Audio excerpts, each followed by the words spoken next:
नमस्कार विद्यार्थी मित्रांनो, पुन्हा एकदा आपल्या या इयत्ता 8वी स्कॉलरशिप परीक्षेच्या इंग्रजी विषयाच्या प्रश्नपत्रिकेच्या संदर्भामध्ये या तासिकेमध्ये तुमचं सगळ्यांचं स्वागत आहे.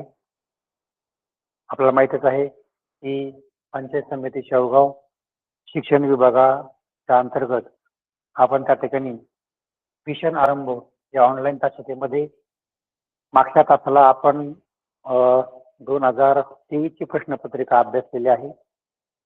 या तासिकेमध्ये आपण त्या ठिकाणी 2024 ची जी प्रश्नपत्रिका आहे ती अभ्यासणार आहोत.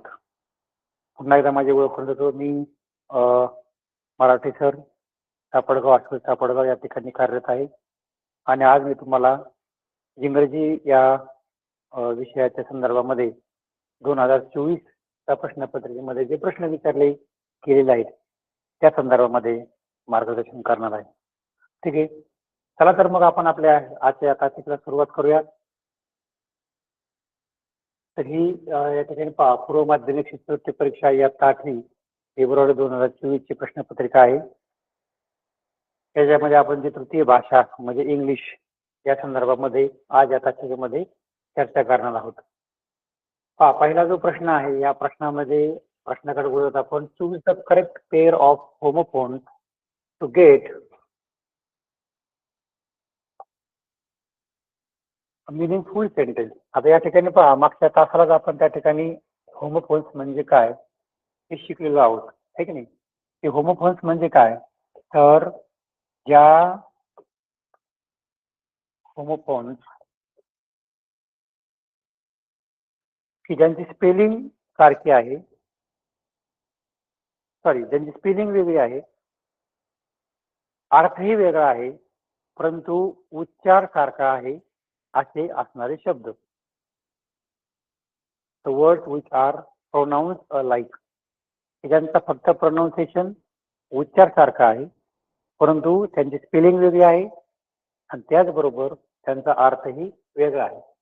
तर असे होमोफोन्स या ठिकाणी तुम्हाला सांगितले की choose the correct pair. Pair म्हणजे त्या होमोफोनची जोडी आहे. आपल्याला आता पर्यायामध्ये जोड्या दिलेल्या आहेत त्या शब्दांच्या. फक्त आपल्याला अशी जोडी निवडायची आहे की ती या ठिकाणी आपण वापरल्याच्या नंतर या सेंटेन्सचा मिनिंगफुल म्हणजे अर्थपूर्ण अर्थ म्हणजे त्या सेंटेन्सचा अर्थ प्राप्त होणार आहे. त्याच्यामध्ये तुम्ही जर वाचलं तर पहा, टेंट अँड सेंट ही सुद्धा त्या ठिकाणी होमोफोन्स आहे. स्पेलिंग वेगळी आहे आणि त्यांचा अर्थ वेगळा आहे आणि उच्चार मात्र सारखा आहे. सेम टेंट अँड सेंट ही सुद्धा त्या ठिकाणी आहे. इथे सुद्धा आता ही होमोफोन्स होऊ शकत नाही. पहा, टेंट आणि स्टँड यांच्या उच्चारामध्ये फरक आहे, त्याच्यामुळं हा पर्याय त्या ठिकाणी इथे येऊ शकणार नाही. ही सुद्धा त्या ठिकाणी गेट आणि गेट हे दोन्हीही हे सुद्धा होमोफोनची जोडी आहे. त्याच्यामध्ये गेट स्पेलिंग वेगळी आहे परंतु उच्चार मात्र सारखा आहे, अर्थ वेगळा आहे. आता या चार पर्यायापैकी तिसरा नंबरचा पर्याय हा तर येऊ शकत नाही. आता त्या ठिकाणी आपला विचार करायचा 1, 2 आणि 4 या पर्यायांचा. त्या ठिकाणी पहा, he dash dash me a mail and told there is a gift parcel of dash dash bottle. त्या ठिकाणी पहा, आता he dash dash me a mail. आता मेल म्हटल्यानंतर लक्षात आपल्याला लगेच आहे की तिने मला मेल पाठवलेला आहे, ठीक नाही, म्हणजे सेंट, बरोबर आहे. He sent me a mail and told there is a gift parcel of काय, सेंट. सेंट म्हणजे काय, तर अत्तराच्या किंवा सुवासिक तेलाच्या ज्या बॉटल्स आहेत त्याने त्या पार्सलमध्ये पाठवल्या. तर ही जी 1 नंबरचा जो पर्याय आहे, हे जर दोन शब्द आपण दोन ठिकाणी व्यवस्थित वापरले तर त्या शब्दाला अर्थपूर्ण, त्या शब्दाला अर्थ प्राप्त होतो. बाकी इतर कोणत्याची होमोफोन्सची कोणती जरी जोडी तुम्ही वापरली त्याला अर्थ प्राप्त होणार नाही. Sent he send me a mail and there is a gift of parcel of stand, stand of bottles हे होऊ शकत नाही. आणि गेट आणि गेट हे त्या ठिकाणी येऊ शकत नाही की गेट मी अ मेल अशा प्रकारे ती जोडी येऊ शकत नाही. त्यामुळे आपण जर विचार केला तर या ठिकाणी होमोफोनची टेंट म्हणजे 1 नंबरची जी पेअर आहे होमोफोनची ही त्या ठिकाणी योग्य आहे. ठीक आहे, दुसऱ्या प्रश्नाकडे बोलतोय आपण. Read the following and find out the number of imperative sentence. आता मागच्या तासाला आपण याच्यावर पूर्णपणे चर्चा केलेली आहे. आपण वाक्याचे प्रकार अभ्यासले होते. त्याच्यामध्ये इम्पेरेटिव्ह सेंटेन्स म्हणजे काय, तर आज्ञार्थी वाक्य.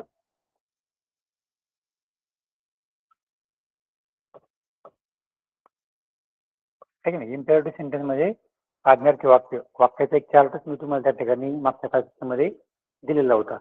त्या ठिकाणी पाहता इम्पेरेटिव्ह सेंटेन्सचे आपण वैशिष्ट्य, इम्पेरेटिव्ह सेंटेन्सचे जे इम्पेरेटिव्ह सेंटेन्स कसं ओळखायचं हे पण आपण पाहिलं होतं. आज्ञार्थी वाक्य म्हणजे काय, तर ज्या वाक्याची सुरुवात त्या ठिकाणी कशाने होते, वर्बने होते. त्याच्यामध्ये काहीतरी आपल्याला क्रिया करायला सांगितलं असतं. ज्या वाक्याची सुरुवात वर्बने होते ते आपली शोधायचे.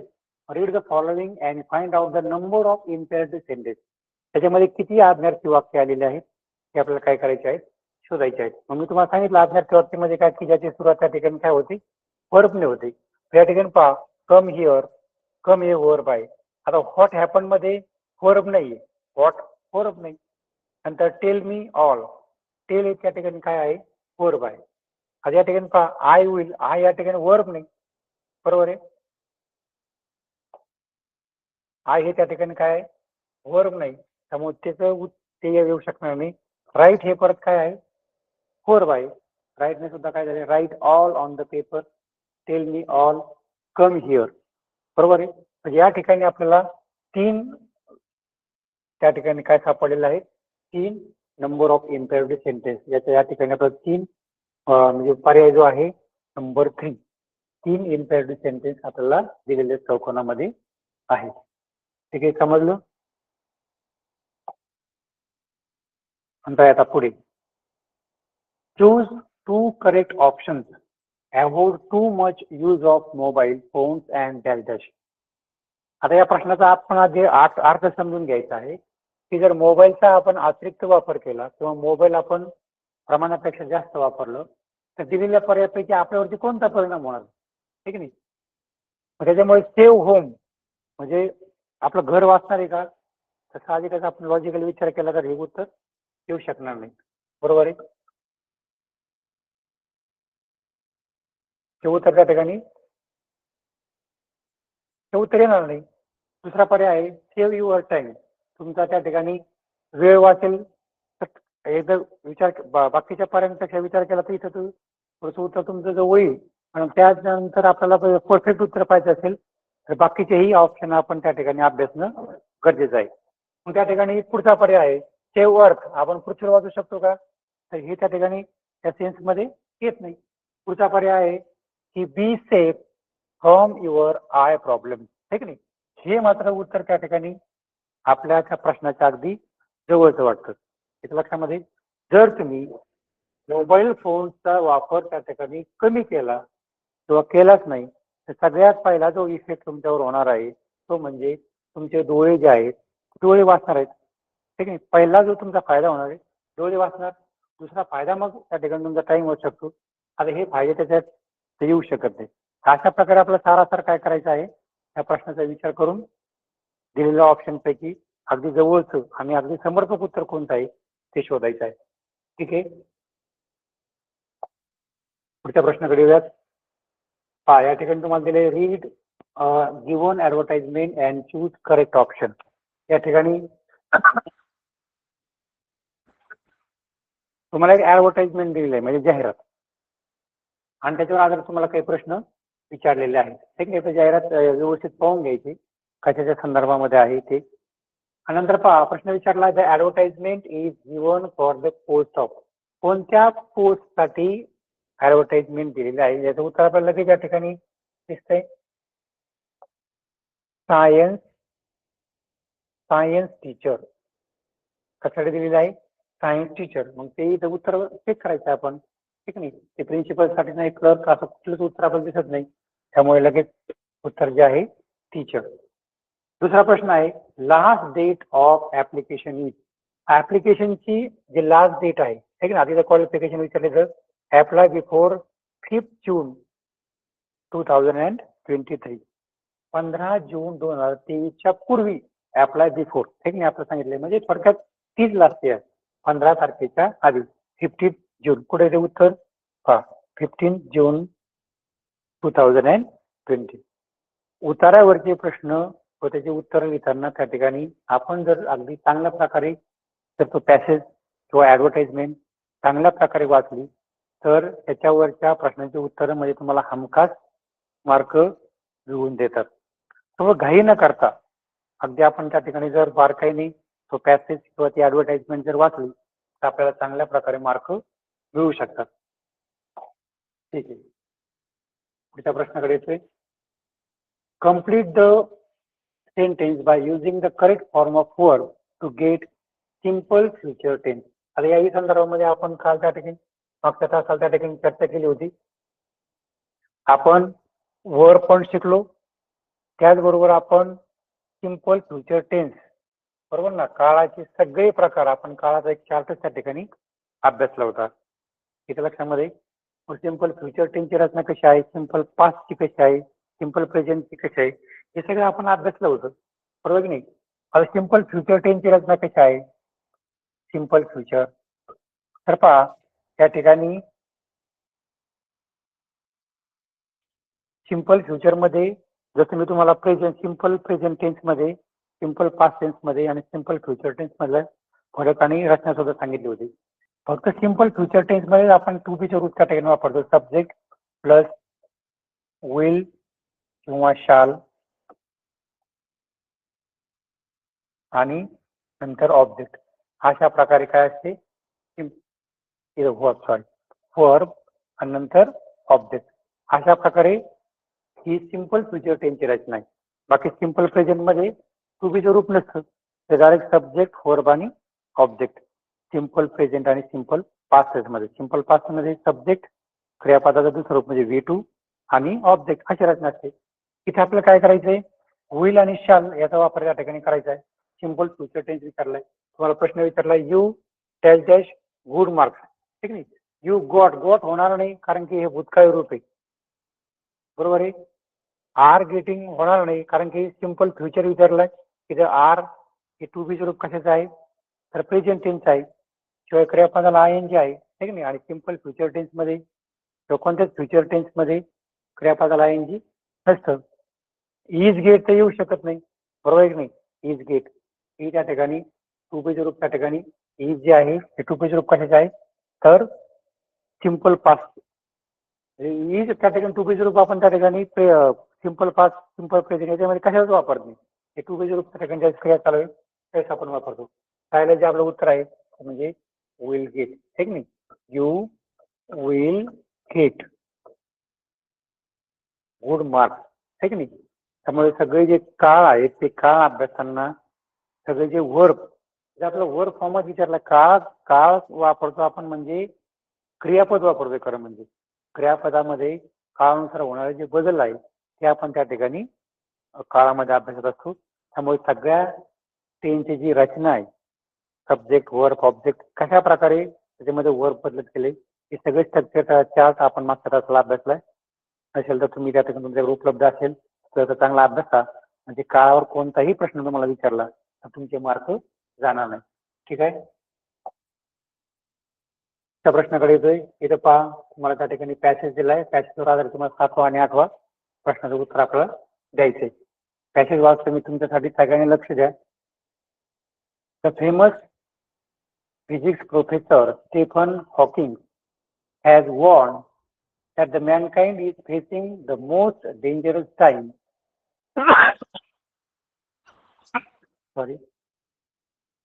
in its history today. He said that the world today is facing huge challenges like climate change, overpopulation, epidemic diseases. We have the technology to destroy the planet on which we live and have not yet developed the ability to escape it. Perhaps in a few hundred years from now, we will have built a colony amid the stars. But right now, we have only one planet and we need to work together to protect it. थोडक्यात Stephen Hawking यांनी आपली जी पृथ्वी आहे, ही पृथ्वी त्या ठिकाणी कशी आता त्या ठिकाणी धोक्यामध्ये आहे आणि आपण पृथ्वीला कसं वाचवलं पाहिजे या संदर्भामध्ये हा सगळा पॅसेज आहे. त्याच्यावर आधारित प्रश्न जे आहेत ते आपण अभ्यासूयात. We have the technology to destroy dash dash according to Hawking. ठीक आहे नाही, उत्तर शोधायचंय. The famous physician Professor Stephen Hawking was warned that mankind is facing the most dangerous time in his history today. He said that the world today is facing huge challenges like climate change, poor pollution, epidemic disease. We have the technology to destroy. या ठिकाणी आपल्याला उत्तर जे आहे, त्या प्रश्नामध्ये आपले जे शब्द विचारले शब्द आहेत प्रश्नामधले, त्याच्या आसपासचा भाग जर आपण त्या ठिकाणी नीट अभ्यास करता आपल्याला उत्तर शोधणे सहज शक्य होतं. To destroy the planet on which we live. आपण कशावरती, ज्या ग्रहावर आपण राहतो ते तो ग्रह डिस्ट्रॉय म्हणजे नाश पावण्याची टेक्नॉलॉजी आज आपल्याकडे आहे. मग आपण कशावर राहतो इथं शोधायचं आपल्याला. आपण एअरक्राफ्ट वर राहतोय, स्पेस, प्लॅनेट, टँक, आहे की नाही. उत्तर आहे आपलं प्लॅनेट, म्हणजे आपलं अर्थ प्लॅनेट, आहे की नाही. पृथ्वीवर आपण राहतो आणि तो ग्रह आहे, ठीक नाही. त्याला म्हणून प्लॅनेट या ठिकाणी आपण ज्या ग्रहावर राहतोय असं ते उत्तर आहे. दुसरा आहे choose incorrect alternative to complete the following diagrams. Today's world challenges, आहे की नाही. आता त्या ठिकाणी आपल्याला इथं म्हणलं चूज इनकरेक्ट अल्टरनेटिव्ह. इनकरेक्ट म्हणजे काय, जे करेक्ट नाहीत, बरोबर नाही, चुकीचे. Choose incorrect alternative to complete the following diagram. Today's world challenges. मग आता पहा आपल्याकडे याच्यामध्ये आपल्याला जे जगभराला किंवा जगाला कोणत्या समस्या सध्या भेडसावतात, ठीक आहे नाही, कोणत्या समस्या भेडसावतात ते सगळ्यांची उत्तर इथं आहे. कोणती नाहीये, ठीक आहे नाही, जे इनकरेक्ट आहे ते आपल्याला शोधायचे. मग ओव्हर पॉप्युलेशन दिलेलं आहे, एपिडेमिक डिसीज ही त्या ठिकाणी आहे, क्लायमेट चेंज आहे, है की नाही. रॉबरी म्हणजे दरोडेखोरी ही मात्र त्या ठिकाणी जागतिक समस्या नाही. म्हणून त्या ठिकाणी आपला जो पर्याय आहे तो कोणता असणार आहे, नंबर 3. इथं मात्र प्रश्न वाचताना लक्षात ठेवायचा की प्रश्न काय विचारलाय, ठीक नाही. चूज इन करेक्ट म्हटलंय, बरोबर. इथं 3 जे पर्याय आहेत आपले ते करेक्ट आहेत. 3 नंबरचा जो आहे रॉबरी हा मात्र आपल्या पॅसेजला अनुसरून नाही किंवा तो जागतिक प्रश्न नाहीये, म्हणून त्या ठिकाणी रॉबरी हे त्याचं उत्तर आहे. ठीक आहे. दुसरा प्रश्न अभ्यासात choose the correct alternative. It is 5 to 11 o'clock. The school bell will ring after 20 minutes. That means at dash dash o'clock. आता पहा तुम्हाला घड्याळामध्ये जी वेळ आहे ही आपल्याला इंग्लिशमध्ये चांगल्या प्रकारे व्यवस्थित सांगता आली पाहिजे, ठीक नाही. त्यासाठी मी एक चार्ट त्या ठिकाणी ऍड केलेला आहे की तुम्हाला टाइम आपल्याला त्या ठिकाणी how to tell in time, कशा प्रकारे वेळ सांगायचा आहे. आणि मग आपण या प्रश्नाकडे वळूया, ठीक नाही. एकदा ते घड्याळ आहे तिथे बारकाईने पाहून घ्या, समजून घ्या, ठीक नाही. प्रश्न वाचूयात. It is 5 to 11 o'clock. 5 to 11 o'clock म्हटले पहा, 5 to 11 o'clock. इथं आपण शोधायचं उत्तर, ठीक नाही. की पहा 5 minutes to आणि या बाजूने सगळे पास्ट तुम्हाला दिसेल पहा, 5 minutes past, बरोबर नाही. म्हणजे ज्यावेळेस 12 वाजायला समजा 5 मिनिटं कमी आहेत, 11 वाजायला 5 मिनिटं कमी आहेत असं सांगायचं असेल तर आपण सांगावं लागतं 5 minutes to 12, 5 minutes to 11, त्यानंतर 10 minutes to 10 अशा प्रकारे. 10 मिनिटं कमी असेल तर अशा प्रकारे 2 सांगायचं. त्यानंतर जर घड्याळाचा काटा जर या ठिकाणी 9 वर असेल तर त्या ठिकाणी क्वार्टर टू, क्वार्टर म्हणजे जर 15 मिनिटं कमी असेल तर, ठीक नाही. क्वार्टरचा अर्थ होतो की कोणत्याही गोष्टीचा चौथा भाग, बरोबर आहे ना. आता आपण या ठिकाणी या घड्याळाचं वजन 60 मिनिटाचं आहे, बरोबर आहे. 60 मिनिटाचं जर आपण डिवायडेशन केलं तर 15 मिनिटं हा त्याचा क्वार्टर भाग घेतो. म्हणून त्या ठिकाणी क्वार्टर टू, जसं आपण मराठीमध्ये म्हणतो की 11:15, 11:10, बरोबर ना. पावणे म्हणजे त्या ठिकाणी 11 वाजण्यासाठी 10 वाजण्यासाठी 15 मिनिटं कमी आहेत असाचा अर्थ होतो. इथे तोच आहे क्वार्टर टू, बरोबर ना. मग इथे आपण किती धरलं, इट इज 5 to 11. त्याचा अर्थ काय होतो की 11 वाजायला 5 मिनिटं कमी आहेत. इथे लक्षामध्ये इट इज 5 to 11 o'clock, 11 वाजण्यासाठी 5 मिनिटं कमी आहेत. The school bell will ring after 20 minutes. That means at dash dash o'clock. म्हणजे आता बेल वाजण्यासाठी किती मिनिटाचा वेळ आहे तर 20 मिनिटं लागणार आहे. बरोबर आहे. त्यानंतर इट इज 5 to 11 o'clock. 11 वाजण्यासाठी किती मिनिटं कमी आहेत? तर 5 मिनिटं कमी आहेत. बरोबर आहे. 11 वाजायला 5 मिनिटं कमी आहेत. म्हणजे 11 वाजल्याच्या नंतर 11 वाजेपर्यंतचे 5 मिनिटं आणि पुढचे 15 मिनिटं बरोबर 20 मिनिटं होतात. बरोबर ना? म्हणजे आपला टायमिंग काय सांगायचं आहे की 11 वाजून 15 मिनिटं. बरोबर ना? इट वाजा. It is 5 to 11. 11 वाजायला 5 मिनिटं कमी आहेत. अजून 20 मिनिटांनी बेल होणार आहे. बरोबर ना? ज्या 20 मिनिटातून आपले 5 मिनिटं जर आपण वजा केले, मायनस केले, तर किती होतात? 11 वाजून 15 मिनिटांनी बेल होणार आहे. मी तुम्हाला सांगितलं, जर आपल्याला 11च्या नंतर 15 सांगायचे असतील, बरोबर ना, तर आपल्याला इकडे यावं लागेल. ठीक नाही? कोणत्याही गोष्टीच्या नंतर 12 वाजून 5 मिनिटं झाले तर 5 म्हणा. 5 मिनिट 5 12 10 मिनिट 5 2. म्हणजे तुम्हाला कोणताही कितीही वाजल्याच्या नंतर जे मिनिटं सांगायचे असतील, वाजायला किती मिनिटं कमी असतील तर 2 म्हणायचं. 10 to 5 to. आणि फक्त 9 आणि 3चा प्रश्न आहे. 9 वर 15 मिनिटं कमी असेल तर क्वार्टर म्हणायचे. 15 मिनिटं कमी असेल तर काय म्हणायचं? क्वार्टर. इकडं तसंच आहे. इकडं सुद्धा 3 वर त्या ठिकाणी ज्यावेळेस काटा येतो याचा अर्थ असा आहे की कोणतं तरी वेळ होऊन 15 मिनिटं झालेली आहेत. बरोबर ना? म्हणून त्या ठिकाणी क्वार्टर पास्ट. आपण काय म्हणतो? Quarter past. 12:15, 1:15, 2:15. आपण आपल्या मराठीमध्ये सांगताना म्हणजे 2:15 आणि पावणे म्हणजे 1:15 आणि पावणे असा ज्यावेळेस आपला उच्चार करायचा असतो त्यावेळेस इंग्लिशमध्ये आपण अशा प्रकारे वेळ सांगतो. बरोबर आहे. म्हणून आपल्याला काय सांगायचंय? 11 वाजून त्यानंतर काय होणार आहे? 15 मिनिटं होणार आहे. मग कसं सांगणार तुम्ही? याच्यापैकी कोणती वेळ सांगणार? Quarter past 11, quarter past 12, quarter to 11, 11 o'clock. तुम्हाला सांगायचं 11 वाजून 15 मिनिटं. माझा इथं जर विचार केला तर इथं पहा क्वार्टर 11 वाजून 15 म्हटले क्वार्टर येणार या ठिकाणी 15 मिनिटं म्हणलं, आहे की नाही? क्वार्टर त्यानंतर आपण काय वापरणार? पाच. Quarter past 11. बरोबर. क्वार्टर टू 11 होणार नाही, आहे की नाही? क्वार्टर टू 11 म्हणजे जर 11ला 15 मिनिटं कमी असते तर आपण तू सांगितलं असतं. बरोबर आहे. 11च्या नंतर 15 मिनिटं आहेत. म्हणजे आपलं उत्तर काय येईल? Quarter past 11. अशा प्रकारे बारकाईने आपण तो प्रश्न व्यवस्थित समजून घ्यायचा आहे आणि मग त्याचं उत्तर आपल्याला लिहायचं आहे. अशा प्रकारे हे जे अनेक इमेजेस तुमच्या त्या ठिकाणी वेबसाईटवर उपलब्ध आहेत. वेळ कशी सांगायची? तुम्हाला क्वार्टर पाचच विचारला जाईल असं काही नाही. क्वार्टर टू विचारला जाईल आणि त्याच्यामध्ये सांगितल्याप्रमाणे. ठीक आहे. समजलं असेल तर आपण पुढच्या प्रश्नाकडे बोलतोय.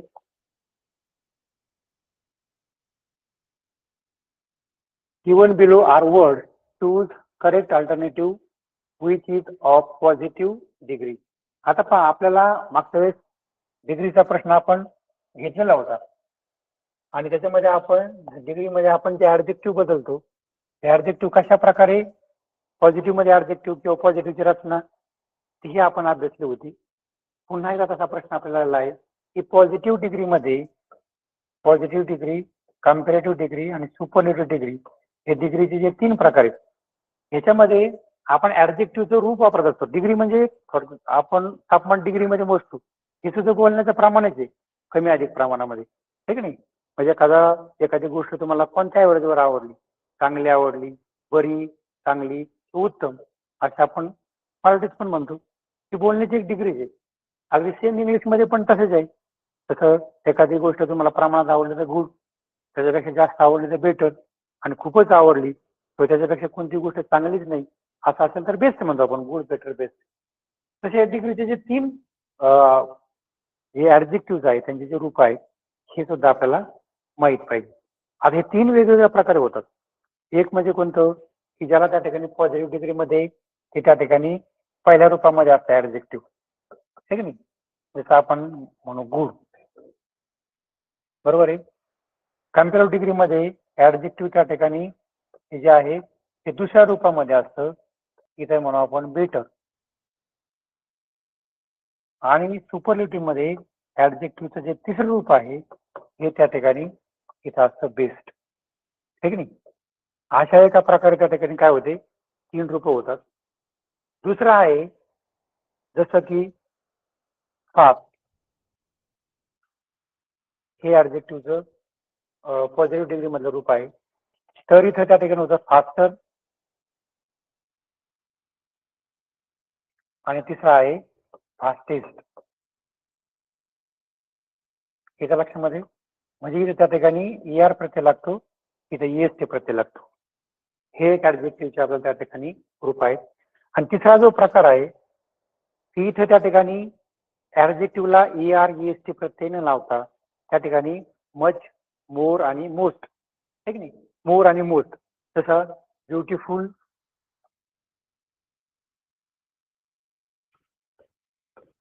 ब्युटिफुल. आता इथं होणार नाही ब्युटिफुलचं लगेच ब्युटिफुल असं होणार नाही. तर ब्युटिफुल इथं आहे मोर ब्युटिफुल, मोर ब्युटिफुल. आणि इथं होतं मोस्ट ब्युटिफुल. काय होतं? Most beautiful. अशा प्रकारे. त्याच्या लक्षामध्ये तुम्हाला हाच प्रश्न या ठिकाणी विचारलाय. Given below are word, choose correct alternative which is of positive degree. हे पॉझिटिव्ह, कंपॅरेटिव्ह आणि सुपरलेटिव्ह तुम्हाला मी काय सांगितलेले आहेत? ऍडजेक्टिव्ह सांगितलेले आहेत, ठीक नाही. आपल्याला त्या ठिकाणी इथे काय विचारलंय की पॉझिटिव्ह डिग्री मध्ये आपलं काय करायचंय? शाकुंतल, गुड आणि संस्कृत. आता पॉझिटिव्ह डिग्रीची रचना कशी असते आता मला आता सांगितलं. ऍडजेक्टिव्हचं पहिलं रूप असतं, त्यांच्या दोन्ही बाजूने काय असतं? ऍज. म्हणजे ऍज प्लस पॉझिटिव्हचं पहिलं रूप जे आपल्याला ऑलरेडी दिलंय म्हणजे गुड, ऍज, गुड ऍज, ठीक नाही. ही पॉझिटिव्ह डिग्रीच्या वाक्याची रचना आहे. ऍज, ऍडजेक्टिव्हचं पहिलं रूप आणि ऍज, बरोबर आहे. अशी रचना आपल्याला पुढे दिसते. त्या 3-4 वाक्याचा विचार केला तर या ठिकाणी आहे पहा, ऍज गुड ऍज. नंतर कुठे दिसतंय का? ज्या ठिकाणी ऍज गुड ऍज रचना नाही ते वाक्य त्या ठिकाणी मध्ये येणारच नाही. आता पहा, Shakuntal is better than. Better हा शब्द पॉझिटिव्ह डिग्री मध्ये येतच नाही, तो कम्पॅरेटिव्ह मध्ये येतो बेटर, बरोबर. जसं गुड, बेटर, बेस्ट मी तुम्हाला म्हटलंय. तर गुडचं त्याने बेटर केलं म्हणजे कम्पॅरेटिव्ह आहे, आपल्याला पॉझिटिव्ह विचारलेलं आहे, त्याच्यामुळं पहिला जो ऑप्शन आहे तो येणारच नाही. नंतर आहे पहा, शाकुंतल इज द बेस्ट, आहे की नाही. पण मी मग सांगितलं गुड, बेटर, बेस्ट, बरोबर आहे. बेस्ट हे त्या ठिकाणी कशामध्ये येतं? तर सुपरलेटिव्ह डिग्री मध्ये येतं, आपल्याला पॉझिटिव्ह विचारली त्यामुळे हाही पर्याय येणार नाही. तिसरा जो पर्याय आहे, no other drama in Sanskrit is as good as Shakuntal. हा मात्र पर्याय त्या ठिकाणी येऊ शकतो. चौथा आहे, शाकुंतल इज द बेस्ट. आता हे येणारच नाही. इज द बेस्ट विचारलं की सुपरलेटिव्ह डिग्री आहे, आपल्याला पॉझिटिव्ह विचारली आणि त्या पॉझिटिव्ह अनुसरून आपल्याला एकच नंबरचं वाक्य आहे, 3 नंबरचं वाक्य आहे त्यामध्ये no other drama in Sanskrit is as good as Shakuntal. Shakuntal सारखं दुसरं कोणतंच संस्कृत मधलं नाटक नाही, असा त्याचा अर्थ होतो. समजले? डिग्रीचा अजूनही त्या ठिकाणी अभ्यास जो आहे तो तुम्हाला त्या ठिकाणी व्याकरणाचे पुस्तकं पहा, त्याच्यामध्ये आपल्या डिग्रीचे प्रकार सांगितलेले आहेत. त्या 3 डिग्रीची रचना कशी आहे ती अभ्यासा. एका डिग्रीमधून दुसऱ्या डिग्रीमध्ये वाक्य कशा प्रकारे ट्रान्सफर होतंय त्याचाही त्या ठिकाणी अभ्यास करणं गरजेचं आहे. 3 डिग्रीचे जे स्ट्रक्चर आहे, ठीक नाही, ते स्ट्रक्चर त्या ठिकाणी तुम्हाला माहीत असणं पाहिजे. जसं की पॉझिटिव्ह डिग्रीमध्ये ॲज, ऍडजेक्टिव्हचं पहिलं रूप, ठीक नाही, आणि ॲज अशी त्या ठिकाणी रचना असते. कशी त्या ठिकाणी कम्पॅरेटिव्ह मध्ये काय असतं तर त्या ठिकाणी ऍडजेक्टिव्हचं दुसरं रूप असतं, ऍडजेक्टिव्हचं दुसरं रूप आणि त्याच्यानंतर काय असतं? दॅन, ठीक नाही. आता इथं गुड, गुडची दुसरी जी डिग्री आहे ती आहे बेटर, बेटर दॅन, बरोबर आहे. या ठिकाणी गुडचं झालं असतं बेटर आणि नंतर आपण दॅन वापरतो कम्पॅरेटिव्ह डिग्रीमध्ये. आणि सुपरलेटिव्ह डिग्रीची रचना जी असते त्याच्यामध्ये असतं आधी द येतं आणि त्याच्यानंतर ऍडजेक्टिव्हचं तिसरं रूप असतं, ऍडजेक्टिव्हचं तिसरं. जसं इथं आहे पहा, द बेस्ट, आहे की नाही. तर इथं द बेस्ट, आहे की नाही. Sanskrit is the best drama in Sanskrit ही त्या ठिकाणी सुपरलेटिव्ह डिग्री झाली असते, पण आपल्याला ते विचारले नाही म्हणून आपण ते ऑप्शन घेतले नाही. तर या 3ही डिग्री आहेत, तुम्हाला कोणतीही डिग्री विचारू शकतात.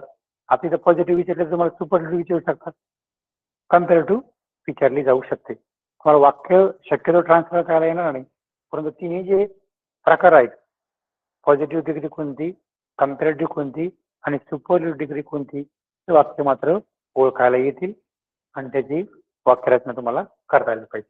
ठीक आहे. पुढचा प्रश्न घेऊयात आपण. Choose the correct alternative to explain the underline phrase. Akash was so active and enthusiastic.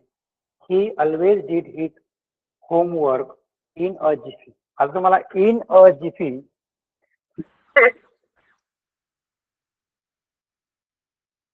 a jiffy या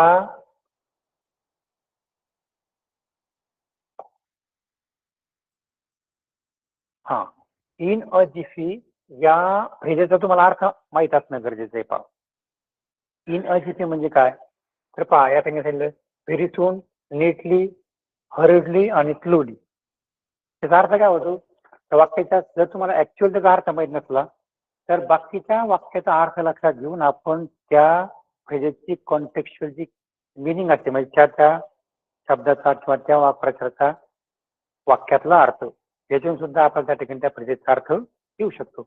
जसं he was, Akash was so active. Akash हा खूप ऍक्टिव्ह आहे आणि ऍक्टिव्ह होता आणि इंथुजॅस्टिक असणारा हा मुलगा होता. आणि तो नेहमी आपले he always did his homework in a jiffy, आहे की नाही. आणि तो मग आपले होमवर्क पटकन लवकर करायचा कारण तो इंथुजॅस्टिक होता, ठीक नाही. होमवर्क सांगण्याचा उशीर केला की त्याचा होमवर्क तयार, अशा प्रकारे तो मुलगा होता.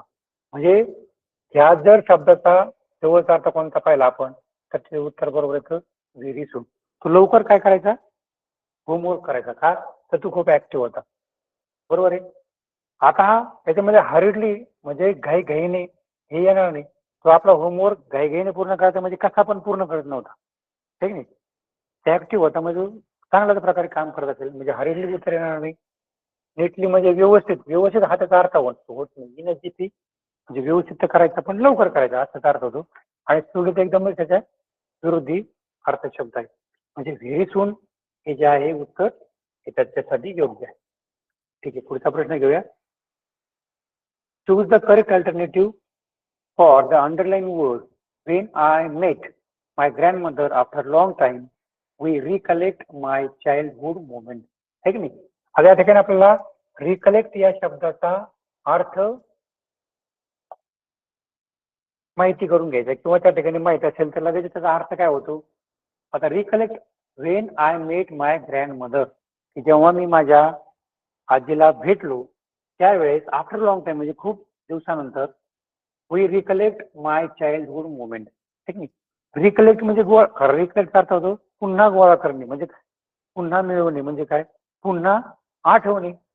त्याच्या कोणता अर्थ त्या ठिकाणी आता म्हणजे प्रेझेंट सिच्युएशन होऊ शकतं का, नाही, बरोबर आहे. दुसरा फ्युचर प्लॅन सांगितलं का we recollect my childhood moment, ठीक नाही. हा फ्युचर प्लॅन नाही तर त्या ठिकाणी हे होऊ शकणार नाही. नंतर आहे एव्हरी ऍक्टिव्हिटी, तर हेही त्या ठिकाणी उत्तराची जुळणारा पर्याय नाही.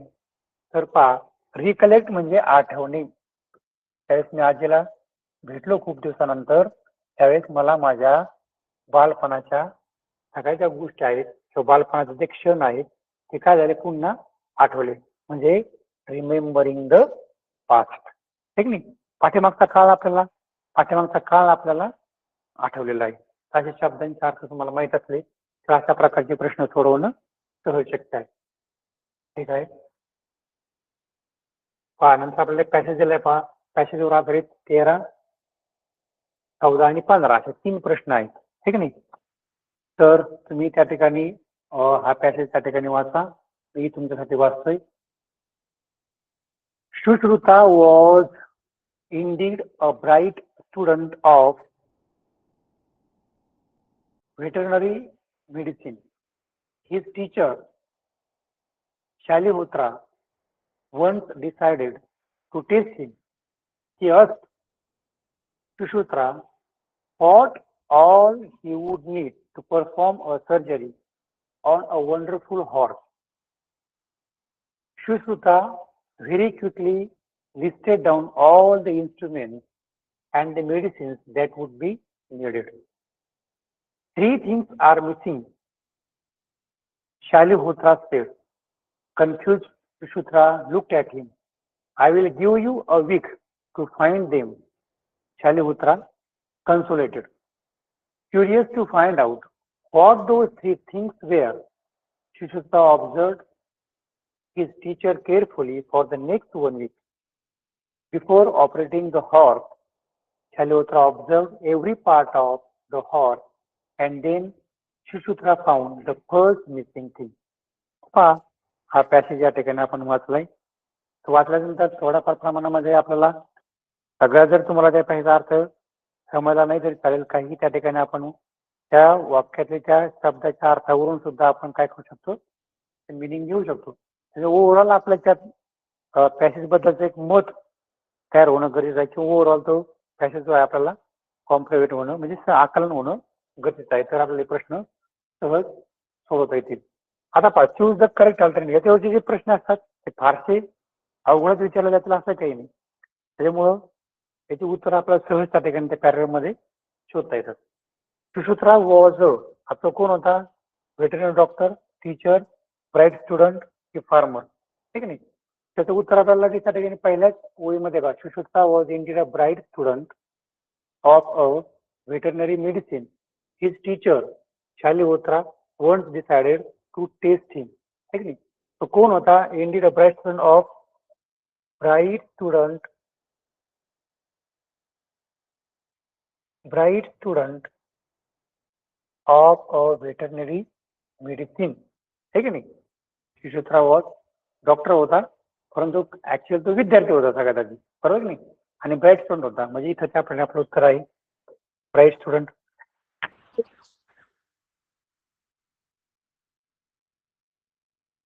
इथं लक्षामध्ये हे उत्तर आपल्याला लगेच त्या ठिकाणी पहिल्याच ओळीमध्ये येतं. ते पण आता काही मुलं कन्फ्युज होऊ शकतात. ते सांगतात की वेटरनरी डॉक्टर आहे की नाही, ऍक्च्युअल तो पूर्णपणे निष्णात डॉक्टर नव्हता. तो आपल्या गुरुच्या सानिध्यामध्ये म्हणजे शालिहोत्रा यांच्याकडे तो ट्रेनिंग घेत होता. म्हणजे आपण त्याला ब्राईट स्टुडंट हा पर्याय त्यासाठी योग्य आहे. पुढचा प्रश्न आहे पहा, choose the correct alternative. What task Shalihotra gave to Sushruta. सुश्रुताला कोणतं काम, टास्क म्हणजे अवघड काम आहे की नाही, कोणतं काम त्या ठिकाणी दिलेलं होतं? कोणी? Shalihotra gave to Sushruta. कोणतं काम दिलं होतं? To perform a surgery on a wonderful horse, to find out 3 things, to find out instrument, to find out different medicine. आहे की नाही. आता मेडिसिन्स काय शोधायला सांगितलेले नव्हते, आहे की नाही. आता राहिले तीन पर्याय.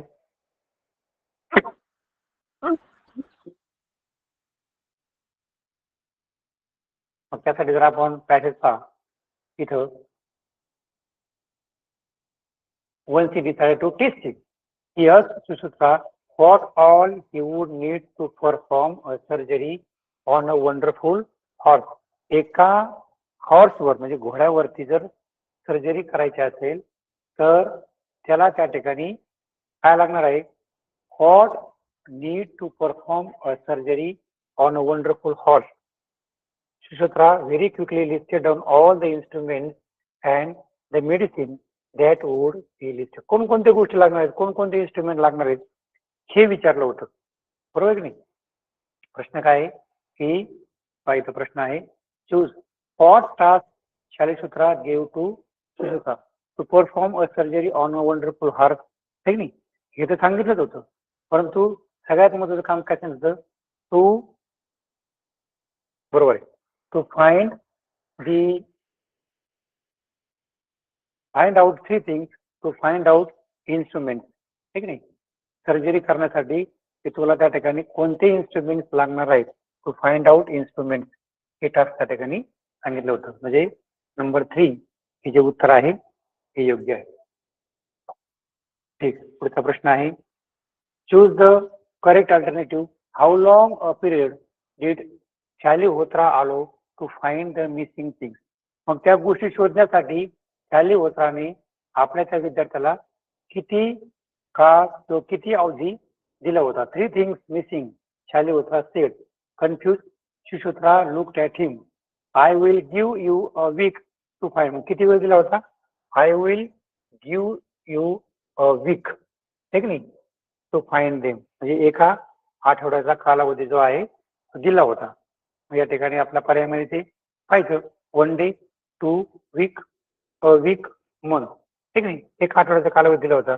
म्हणजे पर्याय नंबर आपला जे अल्टरनेटिव्ह आहे नंबर 3चं ऑप्शन जे आहे ते त्या ठिकाणी बरोबर आहे. ठीक आहे, पुढचा प्रश्न घेऊयात. Choose the 2 correct option for the underline word from the given alternative. Choose the 2 correct option for the underline word. आता पहा, एका शब्दाखाली अंडरलाइन केलेलं आहे. पॉप्युलर या शब्दाखाली काय आहे, अंडरलाइन आहे, आणि त्यासाठी आपल्याला 2 पर्याय निवडायचे आहेत. पहा, त्याच्या पॉप्युलर शब्दासाठी अंडरलाइन आहे आणि चूज 2 अल्टरनेटिव्ह, 2 पर्याय आपल्याला निवडायचे आहेत. This year there is a great loss for India that popular singer Lata Mangeshkar passed away. ठीक नाही, आता त्या ठिकाणी पॉप्युलर हा शब्द वापरलेला आहे, बरोबर आहे. आणि या पॉप्युलर शब्दाचे 2 अर्थ आपल्या या ठिकाणी शोधायचे आहेत. पहा, बरोबर आहे. म्हणजे त्यातला फेमस हा एक अर्थ होतो. आता पॉप्युलर म्हणजे लोकप्रिय, ठीक नाही. स्ट्रॉंग हा त्याचा अर्थ होत नाही. नॉट नोन माहिती नाही, आता होऊ शकत नाही, ठीक नाही, बरोबर आहे. आणि व्हेरी वेल नोन, म्हणजे 2 अर्थ जे आहेत आपल्याला ते मिळाले. एक म्हणजे फेमस, दुसरा आहे व्हेरी वेल नोन. ठीक आहे, सोपा प्रश्न होता. पुढचा, choose the correct alternative of active voice for the following sentence. हा, तुम्हाला आता त्या ठिकाणी ऍक्टिव्ह व्हॉइस विचारलेला आहे, बरोबर आहे. तर ऍक्टिव्ह व्हॉइस तुम्हाला ऍक्टिव्ह व्हॉइसची वाक्य आणि पॅसिव्ह व्हॉइसची वाक्य कशी असतात हे तुम्हाला माहित असणं गरजेचं आहे. पहा, आता ऍक्टिव्ह व्हॉइस आणि पॅसिव्ह व्हॉइस हे त्या ठिकाणी व्हॉइसचे 2 प्रकार आहेत. आता ऍक्टिव्ह व्हॉइस मध्ये वाक्याची रचना असते सब्जेक्ट, वर्ब आणि ऑब्जेक्ट, आणि पॅसिव्ह व्हॉइस मध्ये असते ऑब्जेक्ट, वर्ब आणि सब्जेक्ट. अशा प्रकारे रचना असते त्या वाक्याची. आता पहा, तुम्हाला सांगितलंय choose the correct alternative of active voice. तुम्हाला या ठिकाणी काय करायचंय, ऍक्टिव्ह व्हॉइसचं वाक्य त्या ठिकाणी शोधायचं. द गव्हर्नमेंट, पहिला आहे पहा, द गव्हर्नमेंट वाक्य सांगितलंय my father was given a jeep by the government. दिलेलं जे वाक्य आहे हे त्या ठिकाणी कसं आहे, पॅसिव्ह व्हॉइसचं वाक्य आहे. इथे करता बायने जोडलेलं आहे, बरोबर नाही, पॅसिव्ह व्हॉइसचं वाक्य आहे. आपल्याला 4 पर्यायांपैकी जे पर्याय जे ऍक्टिव्ह व्हायचं खरं याला अनुसरून असणारं वाक्य कोणतं आहे ते शोधायचं आहे. मग पहा, आता ही सुरुवात सब्जेक्ट व्हायला पाहिजे, त्याच्यामध्ये वर्ब आणि ऑब्जेक्ट अशी त्याची रचना पाहिजे. The government give a jeep to my father, एक आहे. नंतर आहे दुसरं, the government gave a jeep to my father. तिसरा पर्याय आहे the government given a jeep to my father and the government will give a jeep to my father. आता दिलेलं जे वाक्य आहे, या दिलेल्या वाक्याचा जो काळ आहे हा आधी लक्षात घ्यायचा आहे. पहा, काळ आहे वॉज गिवन, ठीक नाही, वॉज वापरले, थोडक्यात कोणता काळ आहे तर पास्ट टेन्स. म्हणजे आपल्याला त्या ठिकाणी ऍक्टिव्ह व्हॉइस करताना पास्ट टेन्सची जी टू बी चे रूप आहेत ते म्हणजे वॉज आणि वेअर त्या ठिकाणी वापरावे लागतील, बरोबर आहे, वॉज आणि वेअर. मग या ठिकाणी त्याचबरोबर इथं वॉज वेअर आहे. मग आता त्या ठिकाणी आपण वॉज वेअर वाक्यात वापरण्यापूर्वी ऍक्टिव्ह व्हॉइस मध्ये त्या क्रियापदाला वॉज वापरल्यामुळे साहजिकच त्या ठिकाणी क्रियापदाचं जे भूतकाळी रूप आहे, ठीक नाही, ते त्या ठिकाणी असणं गरजेचं आहे. जर त्या ठिकाणी ऍक्टिव्ह व्हॉइस मध्ये भूतकाळी रूप असेल तरच त्या ठिकाणी आपण काय करतो, पास्ट टेन्सची टू बी ची रूप वापरतो पॅसिव्ह व्हॉइस मध्ये, बरोबर आहे. इथं वॉज वापरले म्हणजे हा पॅसिव्ह व्हॉइस जे वाक्य आहे ते पास्ट टेन्स मध्ये आहे, बरोबर आहे. मग या पास्ट टेन्सचे टू बी चे रूप आपण कधी वापरतो, जर त्या ठिकाणी क्रियापदाचं दुसरं रूप भूतकाळी रूप असेल तर. मग ते कुठं आहे, इथं, ठीक नाही. The government gave a jeep to my father.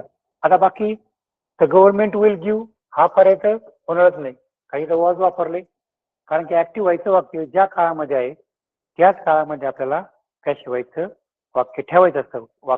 ह्या व्हाईस मध्ये काळ चेंज होत नाही, फक्त आपल्याला त्याचं जे स्ट्रक्चर आहे, ठीक नाही, ऍक्टिव्ह व्हाईस स्ट्रक्चर चेंज करून पॅसिव्ह व्हायचं स्ट्रक्चर त्या ठिकाणी बदलतो, काळ बदलत नाही.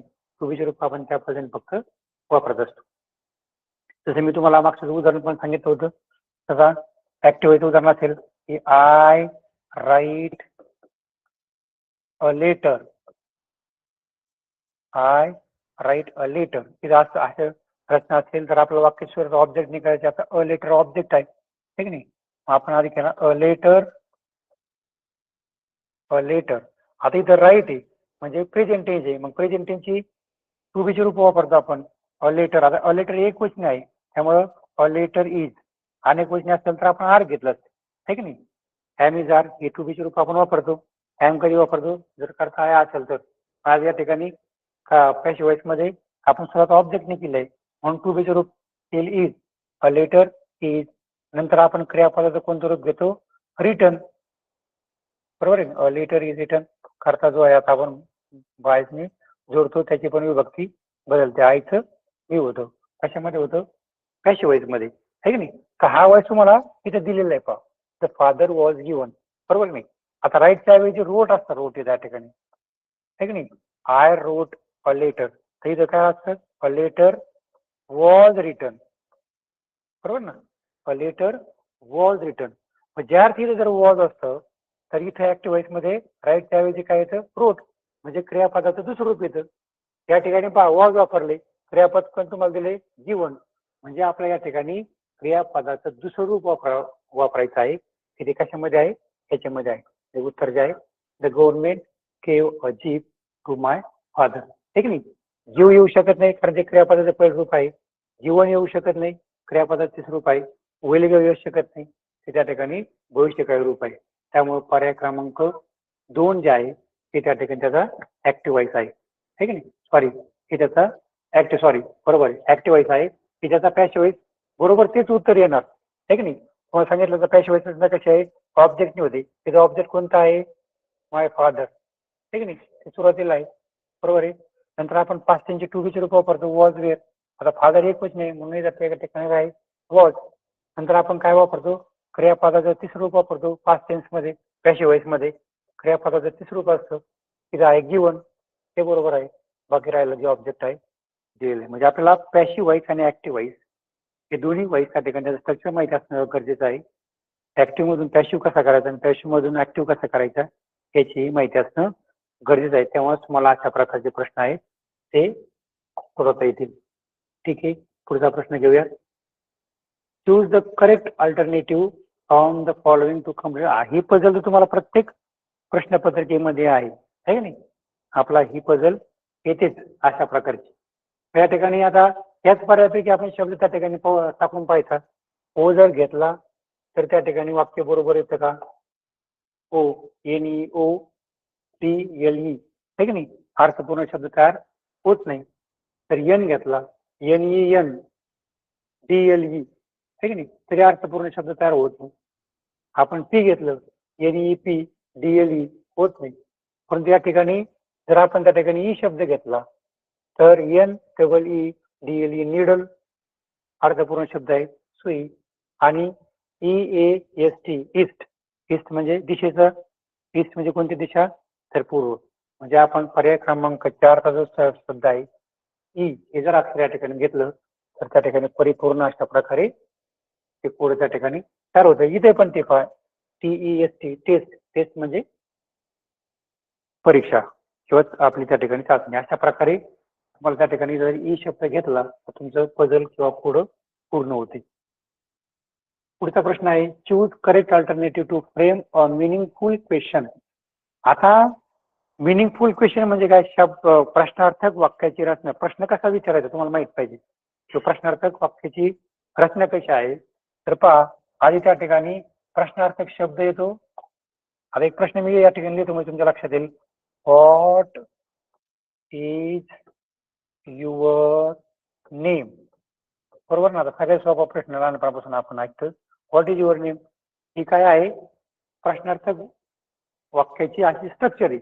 म्हणजे आपला आधी प्रश्नार्थक शब्द घ्यायचा आहे, नंतर टू बीचं रूप घ्यायचं, नंतर त्या ठिकाणी सब्जेक्ट घ्यायचा आहे आणि नंतर त्या ठिकाणी काय असेल त्या प्रश्नातला भाग. मग तुम्हाला दिलंय people did where him meet, बरोबर आहे. मग तुम्हाला सांगितलं आधी प्रश्नार्थक शब्द घ्यायचा आहे. आता तुम्हाला सगळ्या ठिकाणी प्रश्नार्थक शब्द दिलेत, फक्त 4 नंबर ठिकाणी जे आहे people, meet, him, where, did हे येऊ शकणार नाही, ठीक नाही. सुरुवात आपल्याला प्रश्नार्थक शब्दाने करायचं आहे. Did, people, meet, him, where हे सुद्धा त्या ठिकाणी प्रश्नार्थक स्ट्रक्चर नाही, बरोबर आहे. पुढे आहे पहा, पर्याय आपल्याकडे दोनच उरले, 1 आणि 3. Where did people meet him, where did him people meet. आता where did him people meet हे सुद्धा त्या ठिकाणी आपल्या स्ट्रक्चर प्रमाणे नाही, त्यामुळे हा ही पर्याय नाही. स्ट्रक्चर पहा, वेअर डिड, वेअर प्रश्नार्थक शब्दांची सुरुवात झाली, बरोबर आहे. नंतर आपण इज, डीड हे सुद्धा काय आहे, टू टीचर रूपामध्ये सहाय्यकारी क्रियापद आहे, बरोबर आहे, डीड. नंतर युअर, पीपल हे काय प्रोनाउन्स किंवा नाउन हे आपण या ठिकाणी घेतो, आणि मीट हिम हे मात्र त्या ठिकाणी जर वेअर डिड पीपल मीट हिम असा प्रश्न विचारला की तो अर्थपूर्ण प्रश्न तयार होतो. सगळ्यात महत्वाचं म्हणजे प्रश्नार्थक शब्दाची जी रचना आहे ती त्या ठिकाणी माहिती असणं गरजेचं आहे. ती रचना समजून घ्या. आधी प्रश्नार्थक शब्द येतो, नंतर टू बी चं रूप येतं, नंतर त्या ठिकाणी नाउन प्रोनाउन काय चालते, आणि नंतर त्या वाक्यातला ऑब्जेक्ट. अशा प्रकारे प्रश्नार्थक वाक्याची रचना असते. ती रचना या ठिकाणी अप्लाय केली, तुम्हाला अशा प्रकारचे कोणतेही प्रश्न विचारले तर ते सहज सोडवता येतील. ठीक आहे, पुढचा प्रश्न अभ्यासूया. Choose the correct alternative for indirect speech. मागच्या तासाला आपण इनडायरेक्ट स्पीच, त्या इनडायरेक्ट स्पीच मधला काही भाग एक वाक्याच्या प्रकारानुसार घेतला होता. तिथे पहा, आता इनडायरेक्ट स्पीच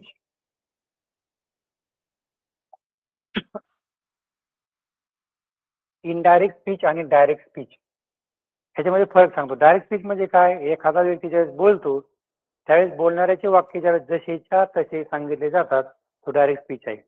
आणि इनडायरेक्ट स्पीच म्हणजे काय, की ज्यावेळेस त्याच्या बोलण्यामध्ये आपण काहीतरी बदल करतो, ठीक नाही, बोलण्यात बदल करतो मात्र अर्थ बदलत नाही, फक्त वाक्याचं स्ट्रक्चर बदलतं. फक्त इनडायरेक्ट स्पीच म्हणजे काय, दुसऱ्याची गोष्ट तिसऱ्याला सांगणे पण आपल्या भाषेमध्ये सांगणे, ठीक नाही. त्या ठिकाणी पहा, वी आर ऑर्फेन्स, दे आन्सर, ते म्हणाले की आम्ही त्या ठिकाणी ऑर्फेन्स, ऑर्फेन्स म्हणजे काय, अनाथ आहोत, बरोबर नाही. आता हे जर तुम्हाला सांगितलं कोणी, तर तुम्हाला जर दुसऱ्याला सांगायचं असेल तर आपल्याला आपण काय करतो, ते मला म्हणाले होते की ते त्या ठिकाणी अनाथ होते असं आपल्याला सांगावं लागेल मराठीमध्ये, ठीक आहे. त्या ठिकाणी पहा, वी आर ऑर्फेन्स, दे आन्सर, ते म्हणाले. आता ज्यावेळेस आपण इनडायरेक्ट स्पीच करतो त्यावेळेस त्या ठिकाणी कोण कोणाला म्हणाले हे आधी घेतो आपण, बरोबर आहे. मी दिले पहा, दे आन्सर्ड, बरोबर आहे. आणि नंतर त्या ठिकाणी अवतरण चिन्हातलं वाक्य आपल्याला घ्यायचं असतं, परंतु अवतरण चिन्हातलं वाक्य घेताना आपल्याला इनडायरेक्ट करताना काही नियम आहेत पहा, त्यात ते वाक्याच्या प्रकारानुसार आहे. थोडा वेळ आपल्याकडे नाहीये, आज आपण फक्त एवढंच उदाहरणाचा चर्चा करूयात. त्या अवतरण चिन्हातलं वाक्य जे आहे ते आपण कशाने जोडतो, दॅट या उभ्या नव्या वेळेने तो कंजक्शनने जोडतो, बरोबर आहे, बरोबर आहे. की जे म्हटले ते आधी घ्यायचं, दे आन्सर्ड, नाही नाही, दे आन्सर्ड. नंतर त्या ठिकाणी अवतरण चिन्हातलं वाक्य जोडण्यासाठी आपल्याला दॅट वापरायचं आहे. आणि आता इथं आन्सर्ड म्हणल्याच्या नंतर वाक्य काय आहे, भूतकाळी आहे, बरोबर आहे. वर्ब जर त्या ठिकाणी रिपोर्टिंग वर्ब जर भूतकाळी असेल, आता रिपोर्टिंग वर्ब म्हणजे काय, अवतरण चिन्हातल्या बाहेरचं जे क्रियापद आहे ते क्रियापद ज्या काळामध्ये आहे त्या काळामध्ये अवतरण चिन्हातलं वाक्य आपल्याला ट्रान्सफर करावं लागतं. याला पण काही अपवाद आहेत.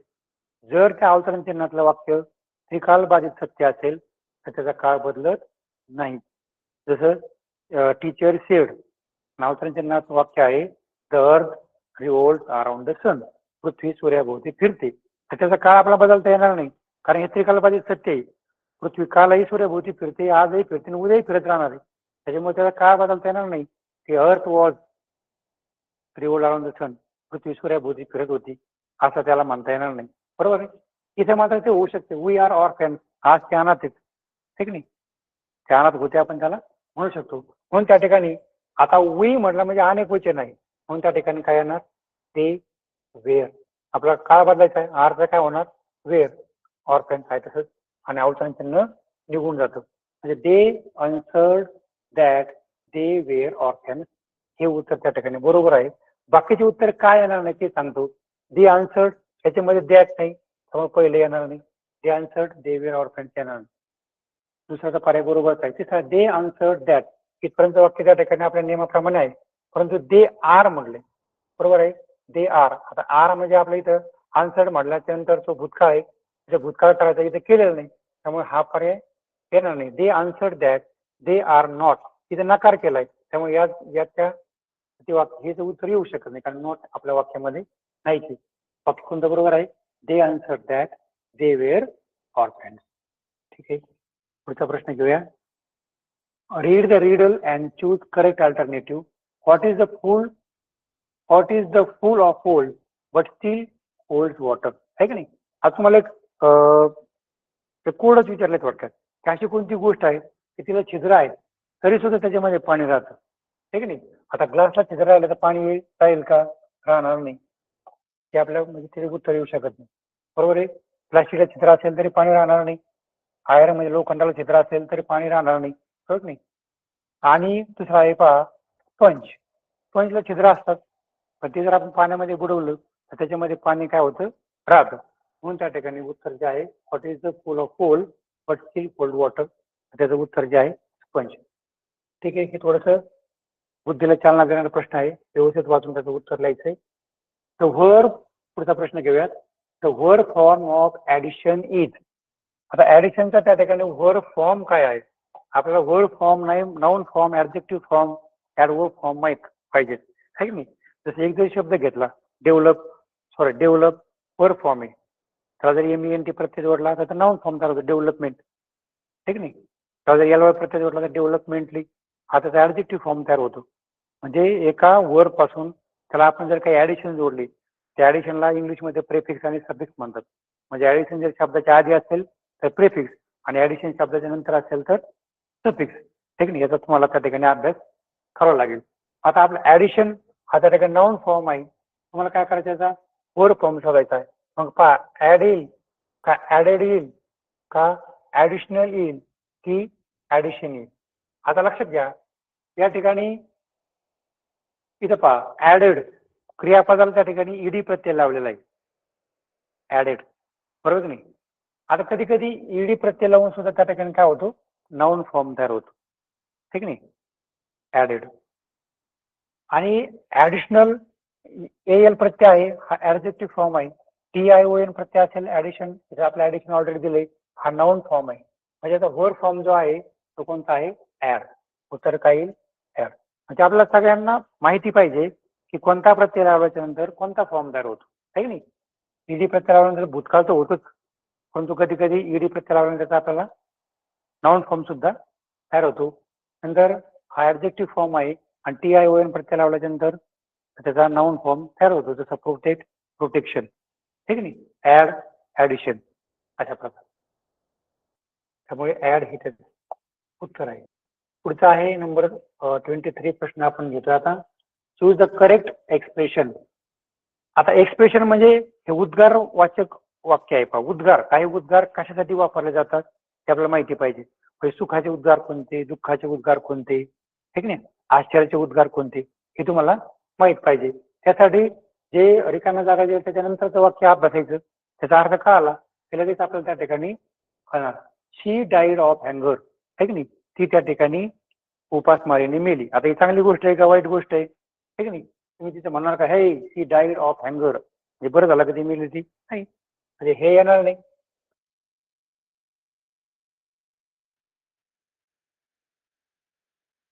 बरोबर आहे. आता ब्रावो म्हणजे काय? ज्यावेळेस आपल्या एखादी गोष्ट आपण म्हणतो शाबास, ठीक नाही? किंवा एक्सटर्नल एखादी गोष्ट कोणी करतो तर आपण ब्रावो हा शब्द उच्चारतो, आहे की नाही? नंतर ओ कधी ओ, ठीक नाही? आपल्याला लागलं किंवा त्या ठिकाणी ऍक्सिडेंट होता होता आपण वाचलो किंवा अशी अनपेक्षित काही घटना घडली त्याच्यातून त्या ठिकाणी आपण सावरलो, असेच आपण त्या ठिकाणी ओ शब्द वापरतो. तो आपल्या त्या ठिकाणी उच्चारण अनुसरून नाही, आहे की नाही? आलाच मात्र या ठिकाणी येऊ शकतं, अरे रे. आलाचा अर्थ काय होतो? अरे रे. आलाच, शी डाईड ऑफ हँगर, आहे की नाही? कोणाला उच्चारण्यासाठी आपण हे शब्द वापरतो, हे, आहे की नाही? त्याच्यामुळे तिने त्या ठिकाणी एक्सप्रेशन येणार नाही. आलाच मात्रेचा अर्थ तुम्हाला त्या ठिकाणी जर माहित असेल तर तुम्ही त्या ठिकाणी इथं व्यवस्थित, म्हणजे तुम्हाला जेवढे काही एक्सप्रेशन आहेत इंग्लिश मधले त्यांचे अर्थ माहिती असणे गरजेचं आहे, तर तुम्ही चांगल्या प्रकारचे ते वापरू शकता. ठीक आहे, पुढचा प्रश्न आहे. Read the following news and answer the question by choosing correct options. More dinosaurs fossil found in Kutch. Kutch मध्ये अनेक डायनासोरचे फॉसिल म्हणजे सांगडे सापडलेले आहेत, त्या संदर्भातला हा पॅसेज आहे. मग पहा, पहिला प्रश्न विचारा, name the village where a big fossil of dinosaur found. पुढे सापडला, a team of Indian and German scientist working near Bhuj in the Kutch region of Gujarat had found a big fossil of dinosaur. कुठं सापडायचं, कुठं सापडलं की झालं, कुठं Kutch region, Kutch region आहे की नाही, नियर भुज. त्याच्यापैकी कोणतं उत्तर इथं पाहिजे आलं, कच्छ, गुजरात, इंडिया, लोढाई. आपलं उत्तर मिळालेलं आहे. बरोबर आहे.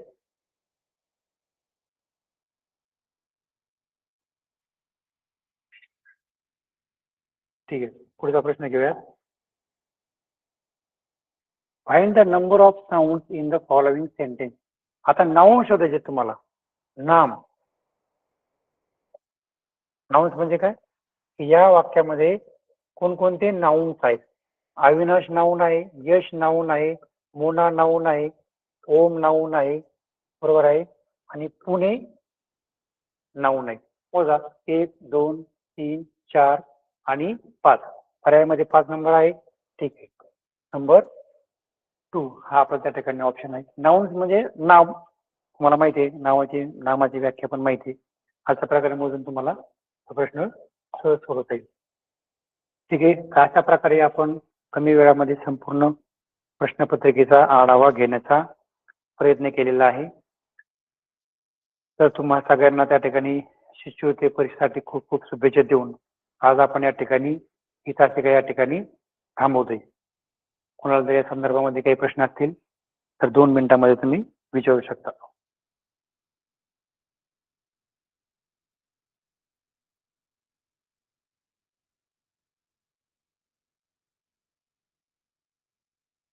खूप छान शिकवलं सर, सगळं कळलं. थँक्यू सर, शंकाच नाही. सर तुम्ही खूप छान शिकवलं. खूप छान शिकवलं सर. मराठी सर तुम्ही खूप छान शिकवलं. Thank you very much. सगळ्यांचे खूप खूप आभार. तुम्हा सगळ्यांना येणाऱ्या स्कॉलरशिप परीक्षेच्या खूप खूप शुभेच्छा. खूप छान शिकवलं. ठीक आहे, थँक्यू.